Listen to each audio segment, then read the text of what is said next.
Hola, les saludamos a quienes nos siguen en esta transmisión especial de la Arquidiócesis de Monterrey. Me da mucho gusto saludar, se encuentra con nosotros el padre Ignacio Pulido Mendiola, quien es parte del presbiterio de esta Arquidiócesis de Monterrey, pero actualmente se encuentra estudiando en la Universidad Pontificia de la Santa Cruz, allá muy cerca donde se está viviendo todo esto en Roma, allá en el Vaticano. Padre Nacho, como te conocemos cariñosamente acá en la Arquidiócesis de Monterrey, ¿cómo estás? ¿Qué tal, Armando? Feliz Pascua, primero que nada, y muchas gracias por la invitación y por la oportunidad de compartir precisamente este momento histórico con la Arquidiócesis de Monterrey. Padre, el domingo de resurrección tuvimos oportunidad de ver al Papa Francisco y esto nos llenó de esperanza, si bien habían sido semanas difíciles en su salud, nos llenó de esperanza el verlo y el lunes, en plena Pascua, recibimos esta noticia de su regreso a la casa del Padre. ¿Cómo han sido las reacciones allá en el Vaticano? Sabes que sí ha sido una sorpresa muy grande, ¿no? Sabíamos que el Santo Padre estaba enfermo y que había intentado, él mismo ha querido salir en varias ocasiones en esos momentos que ha informado, ¿no? Los medios de comunicación, que salía como a dar la vuelta en la Basílica de San Pedro y saludaba a las personas o iba a hacer oración ahí, se encontraba con las personas y pues sí teníamos la duda si en esta ocasión para la misa de resurrección iba a dar la bendición Urbi et Orbi y bueno, pues esta es la historia, una parte de la historia que se empieza a contar donde él le pregunta especialmente a su enfermero si va a poder salir, ¿no? Y entonces el enfermero y las personas a cargo de él le dicen que sí, que pueden intentarlo y entonces él sale, lo vemos salir sin pues el oxígeno, la oxigenación que ya tenía que utilizar y entonces se encuentra, por supuesto, con la gente, alcanza a dar la bendición Urbi et Orbi, explica que tienen que dar el mensaje de Pascua, el maestro de ceremonias, pero lo vemos encontrándose con la gente. Entonces, claro, para el lunes, que en la mañana se da a conocer la noticia de su muerte, pues la gente estaba realmente consternada porque lo acababan de ver, al menos los que estaban por aquí en Italia o quienes habíamos seguido las noticias, lo habíamos visto un día antes, ¿no? Entonces, es de sorpresa, pero sabes que a mí me llama la atención que aunque es una noticia triste, por supuesto, como la noticia de la muerte de cualquier persona, pero la vivimos con mucha esperanza. Me da la sensación que la iglesia lo vive con mucha esperanza, con mucha gratitud y más porque se acopla el tiempo pascual en el que hemos estado hablando tanto de la resurrección y lo seguiremos haciendo. Definitivamente, padre, nos da tristeza por la partida física del Santo Padre, pero también a partir de nuestra fe sabemos que este es un momento de júbilo porque ya lo anunciaban, ha retornado a la casa del Padre. Y ahora siguen estos procesos que se tienen que seguir, que el Vaticano tiene muy bien establecidos, que incluso el propio Papa Francisco llegó a hacer algunas modificaciones, y viene el momento del funeral. ¿Cuál es el proceso que sigue ahora, padre, en esta situación que estamos viviendo? Sí, y bien lo comentas, el Santo Padre hizo algunas modificaciones que también en su momento cualquier papa lo puede hacer, lo había hecho también en su momento el Papa, su Santidad Papa Juan Pablo II, San Juan Pablo II también modificó su propio funeral, ¿no? Y ahora lo hace el Papa Francisco, reduce sobre todo, simplifica el rito funerario, ¿no? Había algunos signos, pero eran signos privados, no era algo que fuera público como para decir: "Ah, okey, lo vamos a extrañar", ¿no? No, no, realmente era algo que se hacía al interno y que, bueno, pues tenía sentido solo para el grupo que lo vivía. Entonces, él decide como quitar esto, ¿no? Pero bueno, ya estamos en el momento en que después, se hace la comprobación de la muerte, que la comprobación de la muerte también es una de las cosas que se cambia, ¿no? Había un rito privado en el que el cardenal Camarlengo, le daba un pequeño golpe con un martillito de plata en la frente y le preguntaba por 3 veces su nombre, ¿no? Pues, para cerciorarse de si era muerto. Entonces, el Papa Francisco dice: "Bueno, pues, es que esto lo tiene que hacer un médico, ¿no? Dar como totalmente esta información", y es así que nosotros nos vamos a enterar después pues, cuál es el caso, la situación que vivió el Papa, ¿no? Que no fue un problema propiamente de neumonía, de bronquitis que se hubiera, como hecho más complejo, sino más bien había sido un ictus, ¿verdad? Un derrame cerebral. Entonces, para esto sirvió esta modificación que el Papa Francisco hizo. Después de esto, pues ya sabemos que estuvo siendo velado en la capilla de Santa Marta, que es la residencia de los obispos y cardenales dentro del Vaticano, y ahí pudo ser visitado especialmente por el clero de la curia de manera especial y algunos invitados que convenía hacerlo de manera muy controlada, ¿no? Para evitar el tumulto y hacerlo todo en orden. Y después de eso, pues ya vimos justamente hoy por la mañana el traslado, ¿no? A la Basílica de San Pedro y, pues, pasar ya en medio de la gente. Aquí ha sido todo un suceso. Las filas que ahorita se pueden encontrar en el Vaticano son filas muy largas para entrar. Pues, bueno, esto es algo que ya se esperaba, ¿no? Los medios de comunicación están reportando esto. Y ya lo que va a seguir después de la misa de funeral, que será el próximo sábado a las 10 de la mañana, hora de Roma, pues, va a ser, los 9 días de luto que se ofrecen y las misas que se ofrecen por el Santo Padre. Después de esto, pues entonces sí ya comenzará el cónclave que aún no ha sido convocado en un día específico, pero ya se avisó a todos los cardenales, pues se les invita a que vengan a participar en el funeral del Santo Padre y a los que ya están presentes se les invitó a tomar la decisión de cómo vivir este funeral, ¿no? Es decir, qué líneas se pueden seguir, qué signos se pueden hacer. Bueno, ya se tuvo una primera reunión el día de ayer con los cardenales que estaban presentes. Entonces, pues eso es más o menos lo que va a seguir. De manera formal ya existen pues estas fechas. El sábado la misa de funeral, un día antes, es decir, el viernes por la noche se cierra el féretro. Estos días es muy curioso porque el funeral, es decir, la velación del Santo Padre en la Basílica de San Pedro, empieza para que lo puedan pasar a rendir el honor cualquier persona que desee hacerlo, empieza desde las 7 de la mañana hasta medianoche. El viernes no, el viernes va a concluir a las 10 de la noche, más temprano, para cerrar el féretro y preparar todo para la misa al día siguiente. Entonces, pues más o menos esto es lo que se espera. Padre, y ya que termina todo este tiempo, ya lo comentabas tú, viene el cónclave, que este es un momento muy importante y hay quienes, bueno, pues durante muchos años el pontificado del Papa San Juan Pablo II, 27 años, entonces hubo generaciones que no les había tocado vivir un cónclave, después vino la elección del Papa Benedicto XVI, tras la renuncia de él, viene el siguiente cónclave donde se elige al Papa Francisco. Y ahora también, pues, estamos en tiempos donde la tecnología, donde la información llega más rápido, pero también luego vienen las especulaciones, porque además, hay películas, hay series que a veces hablan sobre estos temas y la gente las toma como referencias. Sin embargo, ¿qué es lo que realmente ocurre en un cónclave? Sí, bueno, primero que nada, recordarle a toda la gente y hacerle saber que el cónclave es este proceso por el que se elige un nuevo papa y se mantiene, ese sí no ha tenido muchos cambios a lo largo de la historia y el método para elegir un nuevo papa sigue siendo muy artesanal, vamos a utilizar el nombre, no es demasiado personal, no hay una intervención de máquinas, de computadoras, eh, los cardenales tienen que estar encerrados y no se les permite acceder con instrumentos electrónicos y durante el proceso del cónclave no pueden tener ningún contacto con el exterior precisamente para evitar cualquier tipo de presión pública, etcétera, ¿no? Entonces, o de información que pueda ser tendenciosa. Entonces, es una decisión que se toma entre los cardenales de la iglesia y bueno, acordémonos que el proceso consiste, pues, primero que nada, en algo que se ha ido haciendo durante el pontificado, que es, pues, la elección de nuevos cardenales.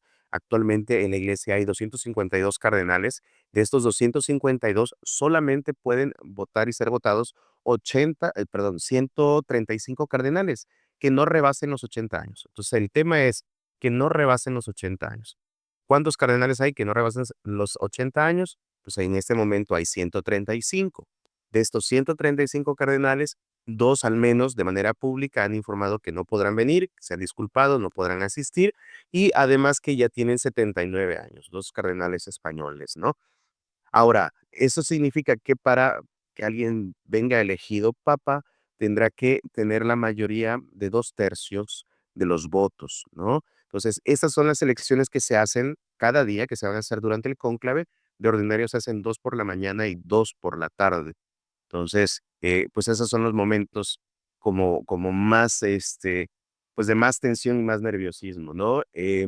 Ahora, yo me gustaría como volver a ratificar el tema de nada ha cambiado, el método del cónclave sigue siendo el mismo, muy artesanal, muy personal y muy en lo privado, muy en un clima de oración, o sea, todo se hace en nombre de Dios, se hace una profesión con una protesta, con la mano en el evangeliario, hay todo un clima en el que definitivamente se invoca al Espíritu Santo y se pide que sea el que conduzca todo este momento. Entonces, sí, definitivamente existen muchas cosas, como muchas cosas han existido cada vez que hay un conclave, pero pues ahora confiamos precisamente en este deseo y en esta voluntad de los cardenales de buscar a la ayuda del Espíritu Santo para realizar bien pues este cónclave próximo, ¿no?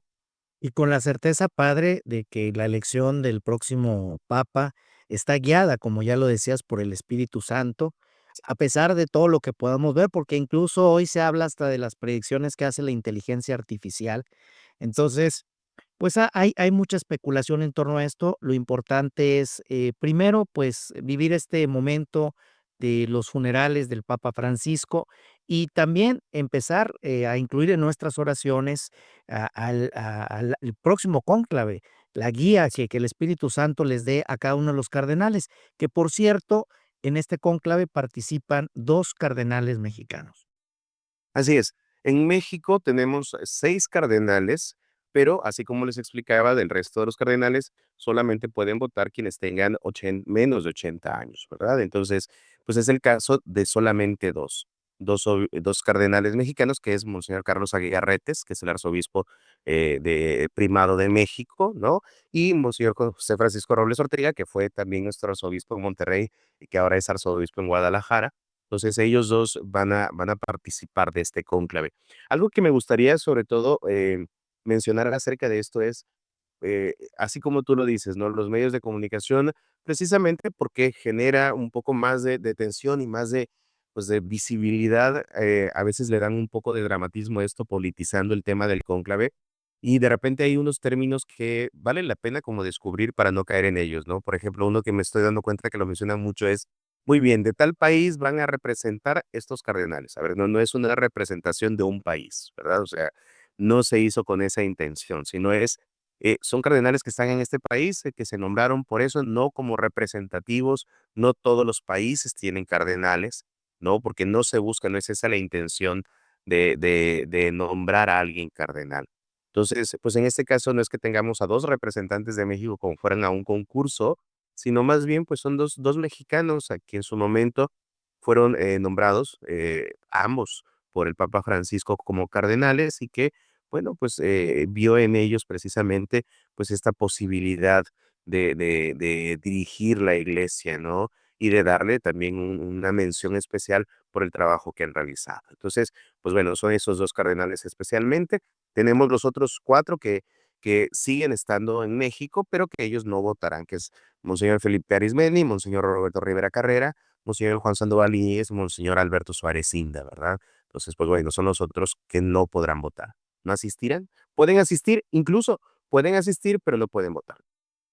Muy bien. Y bueno, pues recordar que el cónclave ocurre solamente con la presencia de los cardenales que han sido convocados, que cumplen con este requisito. Y una pregunta también, padre, que ha surgido por estos temas, ¿quién puede ser elegido papa? Se habla de que cualquier bautizado pudiera ser elegido papa. ¿Qué hay con respecto a este tema en lo particular? Sí, fíjense que en cuanto a esto hay que tener mucho cuidado. Es cierto, ¿verdad? O sea, en la tradición de la iglesia y en la historia de la iglesia sucedió en algún par de ocasiones, pero esto es algo demasiado extraordinario y en los primeros siglos de la iglesia, en los que la estructura de la iglesia no estaba de esta manera y la estructura está hecha precisamente como para salvaguardar la doctrina de la fe, ¿no? Entonces, en este caso, sí pudiera, la respuesta primera sería sí, sí pudiera ser un bautizado, pero ¿qué sucedería? ¿Qué tendría que suceder? Bueno, tendría que suceder primero que exista alguien con demasiada fama de santidad como para ser elegido, ¿no? Porque esto era lo que sucedía en la historia, es decir, cuando la iglesia se congregaba de manera especial en Europa, en Italia, pues el rumor de santidad pues era muy pequeño, entonces pues era ese rumor. Aquí tendríamos que hablar de algo mundial como para decir eso. Y aparte, esta persona tendría como de cualquier manera que convertirse en sacerdote, después se les da el episcopado y entonces ya puede ser nombrado papa. Pero pues sería algo demasiado extraordinario, todos los pasos son demasiado extraordinarios como para realizarse, ¿no? Entonces, más bien vamos a dejarlo en la idea de que puede ser papa de manera canónica, de manera legal, pues aquel varón ordenado cardenal, nombrado, no ordenado, perdón, nombrado cardenal, no es una ordenación en el cardenalato, es un nombramiento, nombrado cardenal que tenga la mayoría de 2/3 de votos en un cónclave legítimo, ¿no? Entonces, eso es de manera canónica, es decir, de manera legal. Ahora, ¿quién pudiera ser en un sentido más amplio? Pues bueno, yo creo que los cardenales van a buscar a alguien que responda con las necesidades de la iglesia en este momento, iluminados por el Espíritu Santo, y bueno, alguien que anuncie el evangelio y lo pueda anunciar de una manera, pues seguramente buena, como lo ha hecho en su momento, lo hizo en su momento, en paz descanse el Papa Francisco, ¿no? Creo que una de las cosas que también ayudan mucho a los medios de comunicación, y hay que tener mucho cuidado también en esto, es ahorita a veces los medios de comunicación favorecen como a decir, si el Papa Francisco era más progresista y los otros eran más conservadores. Miren, el mensaje del evangelio que anunciaron es el mismo, ¿no? O sea, es exactamente el mismo que anunció el Papa Francisco, el mismo que anunció el Papa Benedicto, el mismo que anunció el Papa Juan Pablo II, es exactamente el mismo mensaje. Las personalidades es lo que hace distinto a cada cosa, y esto nos ayuda a entender que el próximo cardenal, el próximo Papa, pues seguramente también tendrá una personalidad propia con la que anunciará el evangelio. Hay que pedir por él, ¿no? Sí, que esto es parte de esta dinámica de la iglesia viva. Lo vemos cuando vamos a un nivel parroquial, tenemos a un párroco, cambia el párroco, siguen las actividades en la parroquia, pero el estilo que el párroco le impregna, pues tiene que ver también con su personalidad, y esto si lo llevamos ahora sí que al nivel de la iglesia universal, pues ocurrirá de la misma manera. Claro, claro, claro, totalmente, ¿no? Entonces, pues sería una de las cosas que estamos esperando ver, veremos, esperemos en Dios, cuál es la solución a esto, qué resolución hay en el próximo cónclave. Les digo, todavía no hay una fecha definida, estamos esperando esa fecha, pero por lo pronto vamos a vivir el funeral. Algo que sí yo creo que es muy significativo, dos cosas, que son muy, muy lindas porque todos recordamos que en el momento de que se nombra, se menciona, se dice públicamente que ya hay un papa, se hace el Habemus Papam, ¿no?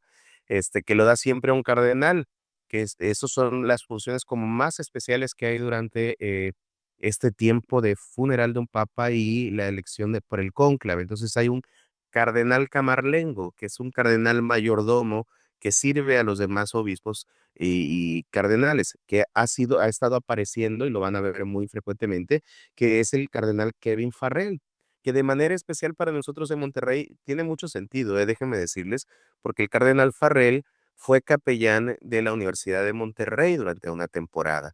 Es un sacerdote irlandés que estuvo sirviendo en Monterrey, en la Universidad de Monterrey, durante un tiempo como capellán. Él es el encargado ahorita de los funerales del Papa, de organizar el cónclave y después va a venir el cardenal que se encarga de anunciar quién es el papa, y este va a ser el cardenal protodiácono, así es el nombramiento, que es un francés que se llama Dominique Mamberti. Él es el que va a salir al balcón y va a decir, habemos papa, ¿no? Entonces, son figuras que yo creo que son importantes como para saber qué hay detrás de una historia, alguien que especialmente el Papa Francisco designó para realizar estas funciones. Entonces, bueno, ya los estaremos viendo muy seguido. Muy bien, padre Nacho, pues te agradezco mucho este tiempo, compartirnos esta información que es muy importante y muy valiosa también para conocer cómo ocurre este proceso que estamos viviendo, este momento histórico y pues también invitar, como ya lo decíamos, una a no caer en especulaciones, por una parte, y la otra a mantenernos unidos en oración por el próximo cónclave y por el próximo papa para que el Espíritu Santo lo guíe en su pontificado. Muchas gracias, hermano, por la entrevista y pues a seguir en oración por el eterno descanso del Santo Padre y por el próximo Papa. Muchas gracias también a ustedes quienes siguieron este especial de la Arquidiócesis de Monterrey en misión permanente. Soy Armando Cavazos. Hasta pronto.